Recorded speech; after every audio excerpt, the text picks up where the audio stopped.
Farming is just one more industry facing collateral damage from the war in the Middle East. One reason? The rising cost of fertilizer.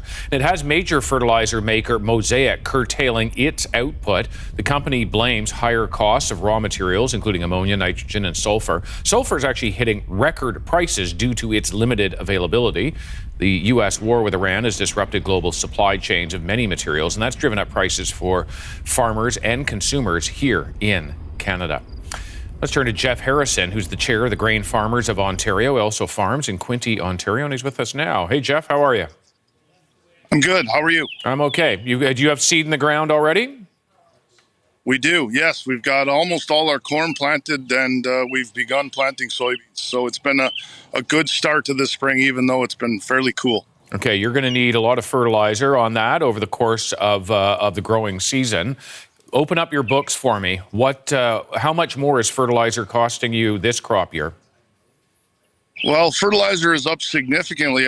There has been farmers across this country have had varying degrees of fertilizer secured prior to the war, but significant increases as a result of the war. And fertilizer, along with fuel and parts, anything that moves on and off our farms has risen dramatically. And of course, this is a very intensive time of year. As farmers put their crops in the ground, we use a lot of fertilizer. We use a lot of diesel fuel. So expenses are exceeding revenues this year, and that's not a pretty picture for farmers. I get the idea around fuel when you talk diesel for tractors, for combines, for other equipment that runs on diesel, but you talk about parts. How has the instability of the war impacted part supply? Well, trade issues have been threatening the movement of parts across borders. Of course, many of our machinery manufacturers are based out of the United States. So that has been, as you know, tariffs have had a negative impact on all our lives. So that, even prior to the war, has been having a real negative effect on our farms. You're with Grain Farmers, and we have this shift where the destination for some Canadian grain has been China in years past. They blockaded, with trade rules, a lot of our access to their market. That has started to change, and so it opens up a new market, but it comes at a time that you're seeing higher costs to actually get your harvest off the ground. Does that feel like almost a catch-22 moment? Well, 80-90% of farms in this country are required to be globally competitive.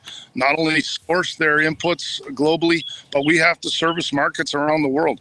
More markets are good for farmers, and we welcome new markets. And so we're glad to see Canada is known for their high quality grain, and we take pride. Farmers in this country do it and do it well. And so, yes, more markets are better for, and in these times, we need anything that helps the price of our commodities.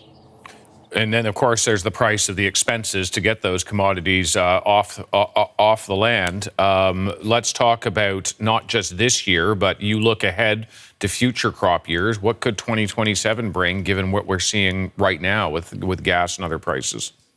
Well, as I said before, fertilizer, there was a certain amount secured in preparation for 2020 spring, but 27 is even scarier. Of course, none of our fertilizer has been secured for 2027 crop.